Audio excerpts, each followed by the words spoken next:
moi, je viens d'Algérie, je vis en Algérie. D'ailleurs, ils m'ont mis un bracelet. C'est pour ne pas fuir après le spectacle.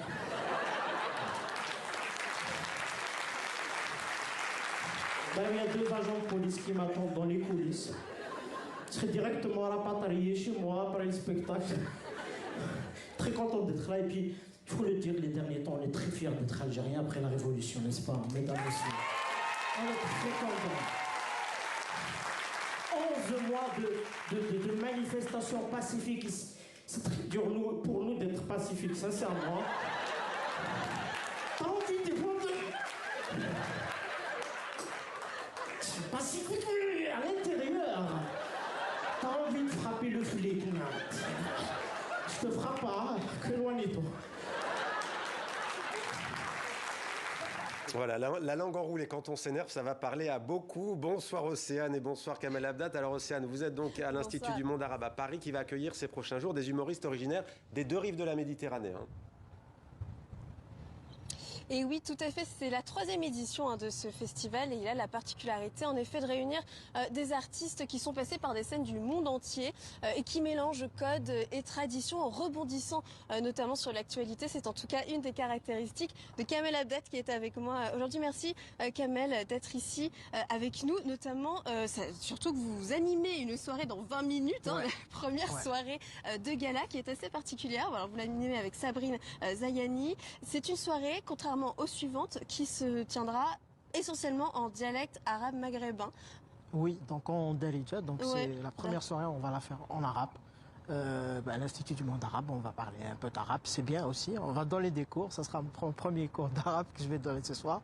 Plus on est sous le vent ici, sous le vent, sur la TV5 Monde. Donc merci. C'est vrai qu'il y a du vent, mais on voulait vous faire profiter de la belle vue parisienne. Alors, Kamel, vous êtes algérien et vous avez notamment créé des émissions télé politiques et satiriques qui ont été diffusées en Algérie et en Tunisie. On le disait un peu plus tôt, c'est une de vos particularités. Avec votre humour, vous rebondissez sur l'actualité. Oui, j'aime les problèmes. Donc, j'ai fait beaucoup d'émissions satiriques. On avait fait la première émission satirique en Algérie, John Al Gosto, et j'ai participé aussi au Guignol du Maghreb en Tunisie.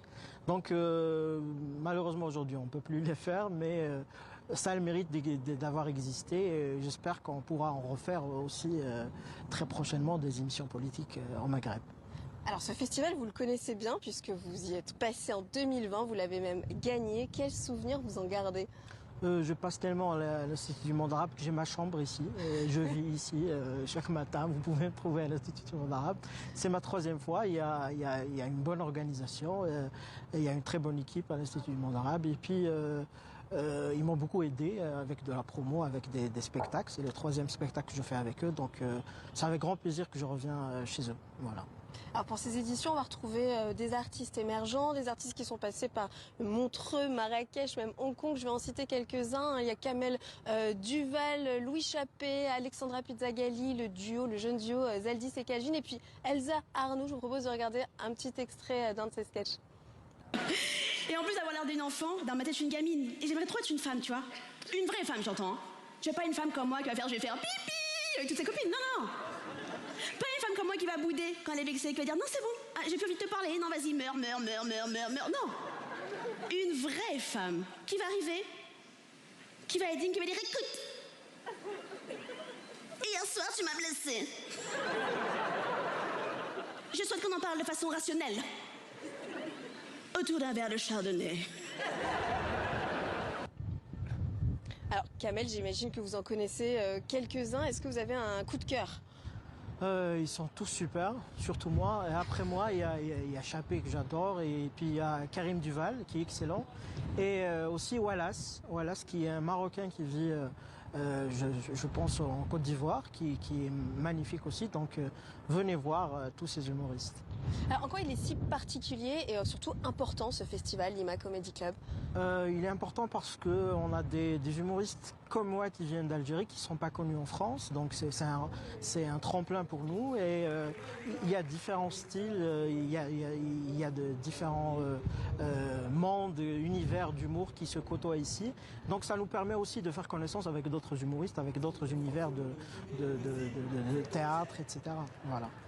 Alors il évolue aussi chaque année ce festival puisque en plus des spectacles d'humour, on va retrouver des tables rondes et aussi des rencontres littéraires. Oui, des rencontres littéraires très intéressantes autour de l'humour, parce que l'humour, vous savez très bien que c'est pas facile à définir, on ne sait pas ce qui fait rire, comme on peut faire rire, comme on peut faire un flop. Donc l'humour, c'est quelque chose de très sensible et c'est très culturel aussi l'humour. Donc il y a d'excellentes rencontres littéraires autour de tout ça. l'humour. Voilà. Je vous invite vraiment à y aller ce week-end, ça se tient donc jusqu'à dimanche et puis il y aura d'autres artistes qu'on pourra retrouver avec vous, à Mohamed, dans la prochaine émission de Maghreb Orient Express. Merci beaucoup, Kamel. Merci à vous. Merci Kamel Abdat et merci à vous Océane pour cette chronique culture en direct de l'Institut du Monde Arabe à Paris.